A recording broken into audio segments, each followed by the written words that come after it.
Drive World has just updated, so let's check it out.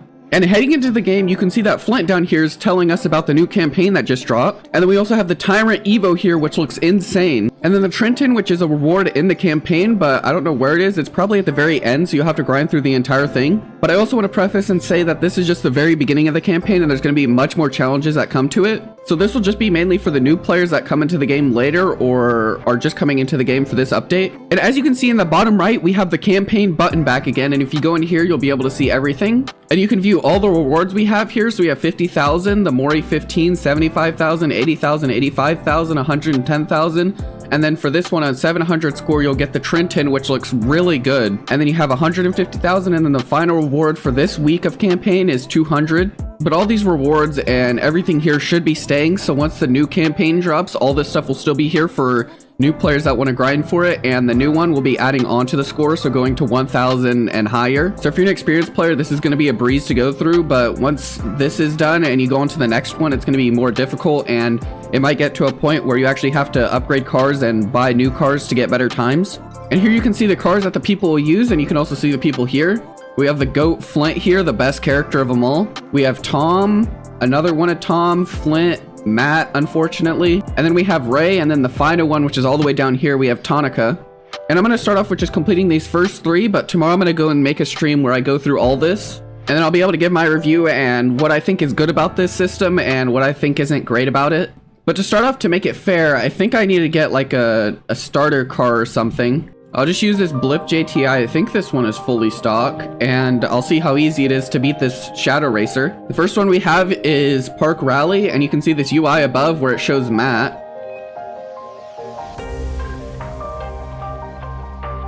Oh, I am terrible. I believe the Shadow Racers will speed up and slow down depending on where you are on the track. So if you're in front of them, they'll speed up, and if you're behind, they'll slow down. Yeah, I am so bad. Yeah, as you can see there, they actually slowed down there for me.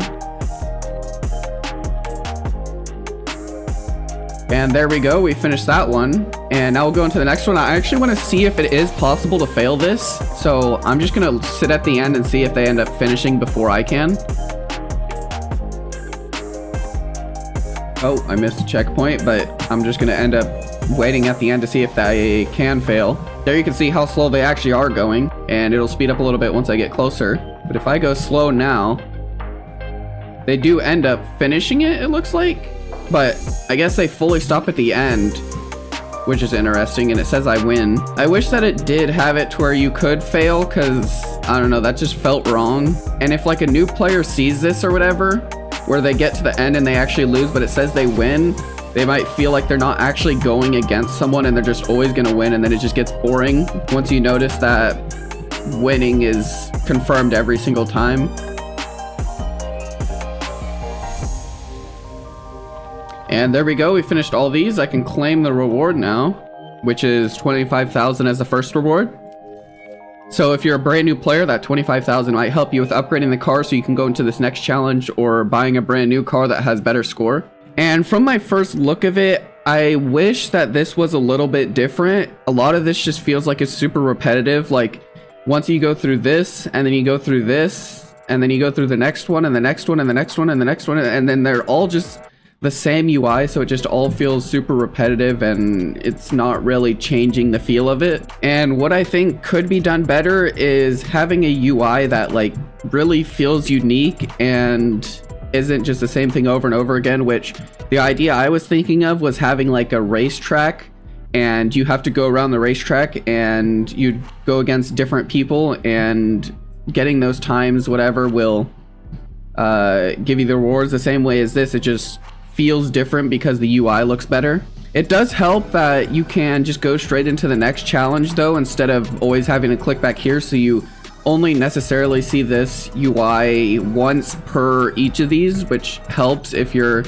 quickly grinding through it all. But if it requires you to upgrade a car and leave this UI, then you'll end up going back in this UI, and then you just keep repeating that over, and it just feels super repetitive. And now heading into the Robux shop, you can see the Tyrant Evo, and it's only 799 Robux, and I'm pretty sure this competes with some of the best top speed cars. And for it being this cheap, it's definitely going to be an option you're going to want to get. Or you could probably find it in auctions since it's really cheap, and a lot of people are probably going to be buying multiple and selling them. And here it is, you can see the stock performance at a top speed of 362. And now if we go and upgrade it, and as you can see, it has a top speed of 401, which makes it the second fastest car in the game, right behind the Goliath, which has a top speed of 405 when it's maxed.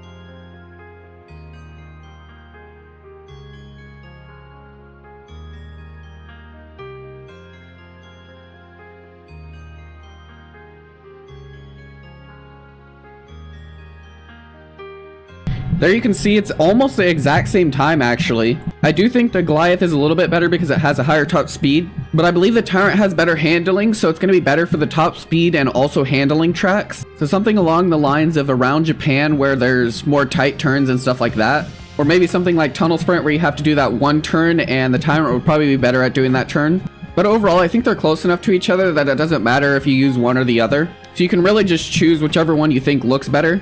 And the last thing I'll go over, if you wanted to see what quest cars there are, there's the Tessero, which is this Lamborghini. We have the Inferno, and the Condor Extreme is available. For all three of these, the Condor Extreme is pretty good because it's used for some daily races, and it's pretty good in the 1,200 score range, I believe. So you're definitely going to want to get that if you haven't already. With that being said, I think that's going to be it in this video. Let me know down in the comments what you think about this update, and I'll see you in the next video, and hopefully a stream tomorrow.